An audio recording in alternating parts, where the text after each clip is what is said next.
রাগে যত মাথা গরম হোক খবরদার তালাকের কথা বলবেন না। অন্য 10টা কথা বলেন, রাগ উঠছে নিজের গায়ে পারলে 2টা মারেন, বউয়ের গায়ে মারেন না। তারপরে মুখ দিয়ে তালাকের কথা বলেন না। আমার এই জীবনে অসংখ্য মানুষ অফিসে আসে, ফোন করে মাসআলা জানার জন্য আমাদের কাছে।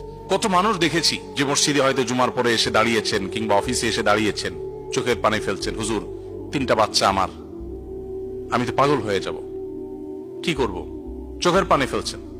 এই গতকালকের কথা, এখানে আসার পথে চায়নার গুয়ানজুতি এয়ারপোর্টে এক ভদ্রমহিলার সাথে দেখা। এত সুন্দর সুন্দর ফুটফুটে ছেলে মেয়ে, স্বামীর সাথে বিচ্ছেদ হয়ে গেছে। এদিকে স্বামী ছটফট করে মরছেন, এদিকে স্ত্রী মিস করছেন। ঝগড়াঝাটি জীবনের অংশ, ঝগড়াঝাটি হবেই, এগুলো একসময় আবার মিনিমাইজ হয়ে যাবে। তাহলে তালাকের কথা নয়। দাম্পত্য জীবনে 2-4 কথা হয়, ঝগড়াঝাটি মনোমালিন্য এগুলো হয়, এটা জীবনের অংশ। আপনি আমি কে?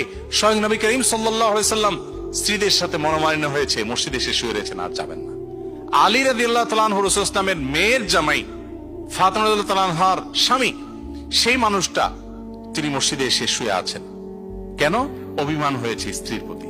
নবীজি এসে সেখানে মিটমাট করেছেন। তাদের লাইফে যদি এটা হতে পারে, তাহলে আমাদের লাইফে স্বামী স্ত্রীর মধ্যে ঝগড়াঝাটি হয়, এটা স্বাভাবিক। আজকে যার সাথে ঝগড়া হচ্ছে 2-4-10 বছর ঠিক হয়ে যাবে। বিশেষ করে দাম্পত্য জীবনের শুরুর দিকে একেবারে প্রথম তো মহব্বত আর ভালোবাসার ঢেউ খেলতে থাকে। কিছুদিন পর যেতে যেতে 1-2টা বাচ্চা হলে তখন এবার ঝগড়াঝাটি, মা বোন, বিভিন্ন ইস্যু নিয়ে ভাই বোন হয়। এই সময়টা যদি সবর করে পার করে কেউ বুদ্ধিমত্তার সাথে, এরপরে আবার একটা সময় সুখ আর সুখ থাকে মরণ পর্যন্ত, বুড়াবুড়ি।